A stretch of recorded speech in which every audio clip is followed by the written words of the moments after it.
fifth overall pick, 2006 with Green Bay, all-time leading tackler for the Packers. This man is a damn fine father, gentleman, lover of shoes, amateur DJ, and an amazing American male. AJ Hawk, ladies and gentlemen. How we doing? What's up, guys? Hey, how's day? This is day one together, right? As a new official show. Yeah, day number one, AJ. He made it on time. That was the big concern. Look, you've known Flynn for as long as I have. Mornings are not his thing. He's like the only quarterback I've ever known that really struggles to get out of bed. You know, first one in the building's not typically the thing we used to say about Matt. The 4 p.m. The 4 p.m. running group was the one that you and I both went to. So, AJ, we're just glad that he woke up this morning. Well, I think we're all glad that he wakes up every single morning. Hopefully, continues to wake up for the next every day's a blessing, AJ. Continue to perform at a high level. So, Flynn, I think maybe this is going to be your thing. It's going to flip you around where you're going to become like a big time morning person and have like one of those big routines that you talk about and document for us. Yeah, I've had to rewire myself just a little bit. Jacob's making me like do some live reads. I came back from break right there, so I'm kind of learning like the lingo, starting to learn, just throwing me in cold turkey right now. So it's a learning experience. You've been doing this with me like for 7 years. You just weren't like the host. Like you came in once a week, and so you kind of knew what you were getting into. Yeah, but I just came here to argue with you. So now I'm officially media guy, asking questions. Speaking of, AJ, what are you doing right now? You're driving, right? Yep, I'm driving right now. I'm driving over to Indianapolis right now for the day, but I'll be just a quick day trip there and back. All right. So let's talk about what your gig right now, like how you got started. So when we were playing, like right at the end of the career, I know you had your podcast, and like when you told me about it, I was like, "What the hell's a podcast? Just do like radio? Like you like I don't see you doing media. Like what are you doing every day? Because you were getting all these crazy guests." So, like, it was the Hawkcast, right? Yep, that's right. Is that how everything got started? Did you always know you wanted to do some sort of media after playing? No, I didn't. I mean, especially early on, like, man, my first 4 or 5 years in the league, no, I had no desire to ever get in the media. I didn't even understand, like, why people did it or why former players would do it. But then I started to maybe get a little older and start thinking, like, I got to figure out, I got to do something whenever I'm done playing. I don't know. I could trip and fall down the stairs and my career could be over today. Yeah. I always knew that was in the back of my mind. So I started thinking about it and doing just little things, saying yes here and there to different like opportunities. And then I was just a fan of listening to other people's podcasts. So I eventually kind of started my own thing. I don't think a whole lot of people ever watched or listened to it, but it actually gave me, I guess looking back, I got reps of kind of hanging out and talking to people, and it is a little different when you're the guy like running the thing, when you're bringing it back from break, when you're intro and things. Like it's definitely outside of my comfort zone 100%. That was never what I ever envisioned, and I still see like teachers I had in high school and elementary school every once in a while run into them, and they're like, man. They're like, AJ, I see you on TV sometimes, or I see you and hear you on the radio talking, and I didn't hear you speak for your first 15 years of your life when I was teaching you. And so, like, yeah, I guess sometimes you got to do things that are outside what you normally would, but it's fun, though. I mean, you and Hester, obviously, you guys have a great rapport. That's why you guys are going to have, like, a classic Mike and Mike run, most likely, for the next 20 to 30 years. Obviously. I can't wait to listen. Like, AJ, was there one guest that you had, like, on that initial podcast where it's like, man, this is fun? I like stories like this. Like, I want to do this. Was there, like, a moment where you had a guest on and that guest just kind of sparked something and you're like, okay, this is the kind of story because I'm a former player, current player, whatever it might be, that I can get this kind of story out and kind of share with everyone? Man, yeah, that's a good question. I had like people from all over just because I'm kind of random in my interest in what I enjoy and things that I watch and read. But one guest that I really was pumped was I had Rob O'Neill. He was the guy that shot Bin Laden. Yeah, I had him come on and tell the story early on, like kind of. And I don't know how many months after he went public with the whole situation, but having him on and listening to him talk about it, that whole ordeal was really cool. But yeah, it gave me a reason. Like when you have something like that, like a podcast, whatever, it gives you a reason to reach out to people that you think are pretty awesome and that you'd want to talk to them. That you can just, if you didn't have a podcast or a show, you couldn't say, hey, bud, I'd love to just talk to you. Can I FaceTime you sometime? Like, that'd be cool to FaceTime. Like, that would creep them out, and they would never say yes. So it kind of opened up the door. So you created your podcast just so you could, like, creep people out and just talk to hang them? hang out with the boys, the fellas, yeah. Oh, that's Kind good. of, yeah. Yeah. That's kind of what it grew into, yeah, absolutely. Basically. And then, so after that, you called some games, right? So you got into a little bit of broadcasting, being a color guy. Oh, yeah. I did a lot of Conference USA games. Worked some as a color analyst for different games where Graham Harrell was the offensive coordinator at North Texas for a few years. Was amazing. A great teammate of ours that just an absolute classic football character. Yeah, I love doing that. I actually really enjoyed working games and doing color commentary, and then eventually met Pat McAfee and been joining him and the boys for the last 4 or 5 years now from my attic in my house in Columbus, Ohio. So it kind of worked out perfectly. And you still do it from the attic, right? Oh yeah. Oh yeah. That's awesome. Oh yeah. Nice little room up top that I finished. It was an attic, and we just put some drywall up and a carpet and put some carpet down, and there we go. It's 5 years later. You know, AJ, that's not even something I've really ever put together, like you and Pat, and maybe how that happened. Because now that I'm thinking about it, you say that, I'm like, oh, wait, he played for the Colts his whole career. He's a West Virginia guy. You're a Buckeye, and obviously you spent most of your career with the Packers. Like, how did that happen? How'd that come together? Man, it was weird. I never really met him. First time I met him in person, I was playing for the Bengals. Yeah. During my 10th season, a preseason game, and we went out for like the pregame coin toss and just said, hey, basically. And I knew of him. I didn't know him personally. And then I asked him to come on my show, the podcast I had. And he eventually, going back to what we were talking about earlier. Yeah. Yeah, he eventually, I was able to get him on, and then he, had all these plans at the time that I didn't know about. He's been thinking about what he is doing now for a long, long time, kind of putting in the work. And then I used to join him on his show that he had. He's had different versions of his show all over the place. And early on, I used to join him every 3-4 weeks, every once in a while. And then once COVID hit, we just decided, okay, let's do something more consistently. And I started joining him on his radio show that was always on YouTube, like 3 days a week. And then, bam, like a year or two later, I started joining him 5 days a week. And now I get to run around and do all kind of cool things and work the college football playoffs with him and go around and go to, just awesome, bizarre events and sometimes get the broadcast out of them. So yeah, it's definitely was not, I didn't see it coming. It happened very organically, but man, I'm excited. I love it. I want to do it forever. And so that's what you're I'm assuming you're driving to Indy to, I guess you're hosting today? Yeah. Mondays, Pat he does, he's all over the place. He's the, color analyst for Monday Night Raw and WWE. And so he does his thing there. And so a lot of times Monday I'll go and host from studio, and he'll join us from wherever Raw is.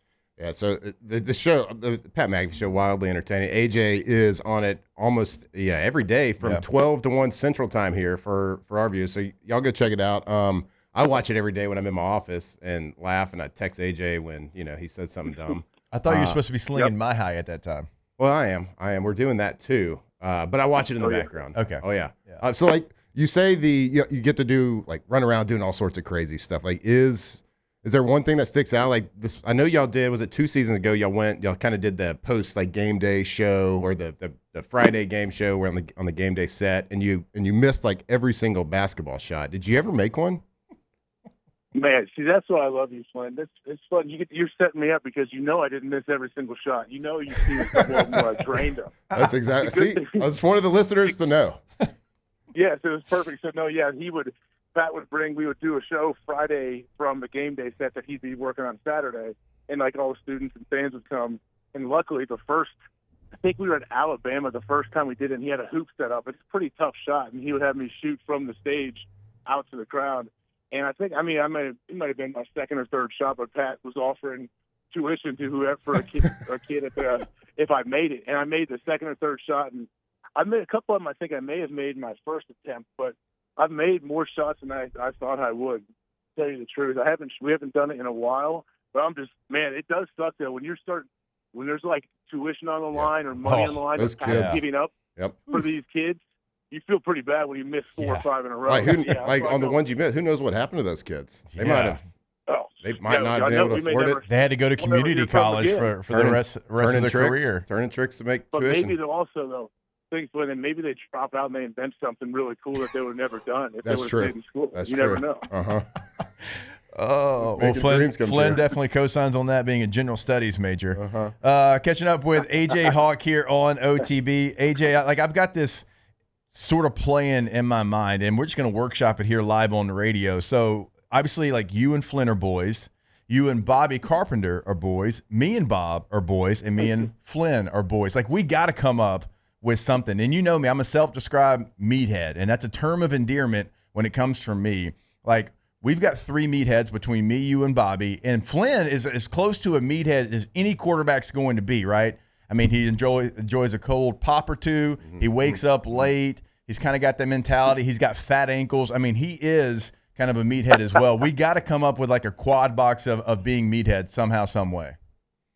And I mean, I'm all for that. You're right. And speaking of Bobby, I saw Bobby yesterday. We were at the same lacrosse tournament for our kids. We had like 8 games throughout between all of our kids. I was out there getting sunburned.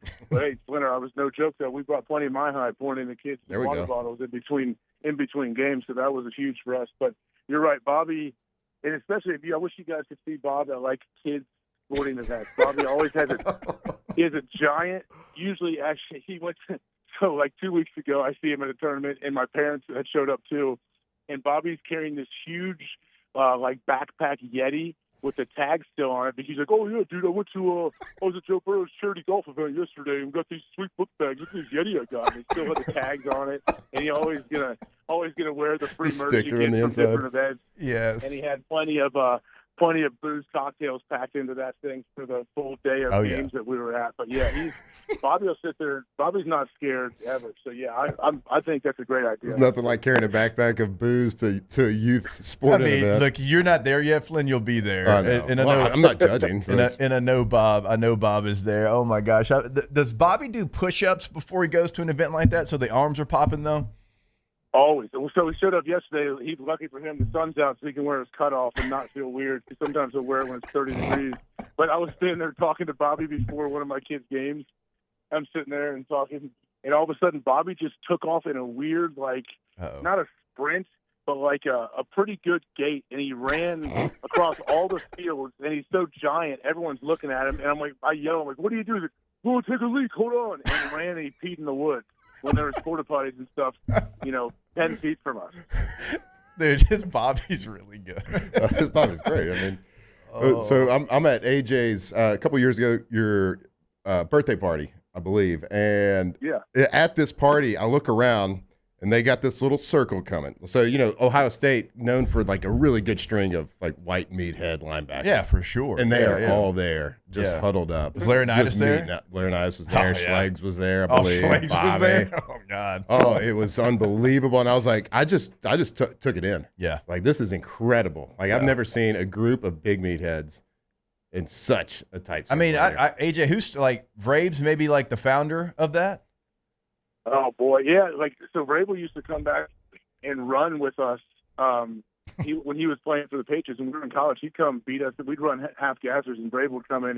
He's an absolute savage. And he would dominate everybody in the half gassers and talk trash to the whole team as he was doing it, like in our 6 a.m. run group. So yeah, I'd say Vrabel was definitely a big part of that. And then Bobby and Schlegel and I would try to carry that on and hopefully pass down the tradition. Oh, no, you certainly did. I mean, Bobby running the Ohio State conditioning test on his 40th birthday, like, that's like the ultimate. I try to be as meathead as I possibly.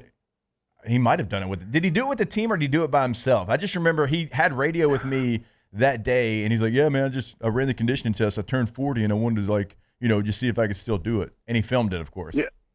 Oh yeah, he filmed. He had like one of the trainers film. He ran it at the facility at Ohio State's facility, and he did it in the times we had. Like, it's 20 half gassers. Yeah. Like, we did it back in the day. It's not fun. Like, you like work all summer to get to that point, and Bobby just decides to do it. I mean, Bobby, a week ago, Bobby went and ran like super hungover, like 4 hours after boozing hard. He went and ran a mile under like 6:30 or something because he got all drunk and was telling everybody how fast he could run the mile.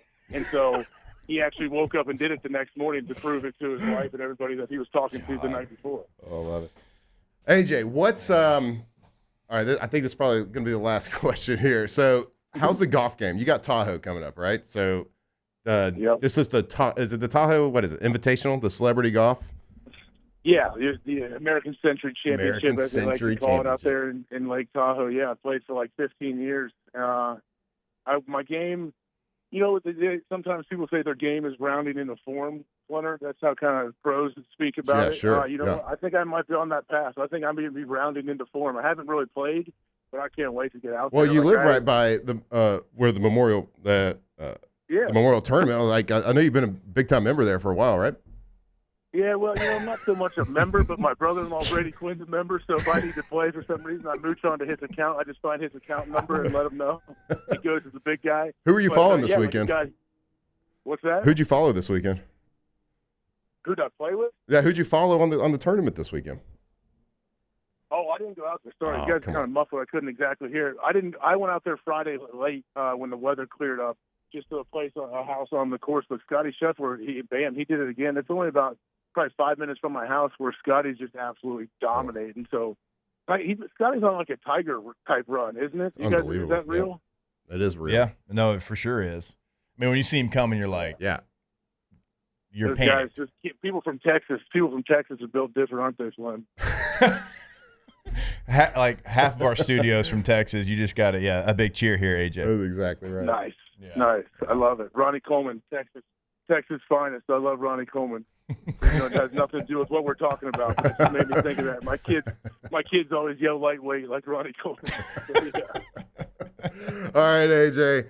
We appreciate it. I appreciate you introducing yourself a little bit to this South Louisiana fan base over here. So, man, we appreciate the time. Appreciate you coming on. I know it's you got a long day of talking into the camera, so we appreciate you taking some time, dude. Have a safe travels, and hopefully we can get that quad box of meatheads going here pretty soon with all four of us. So, we appreciate it, dude. Can't wait.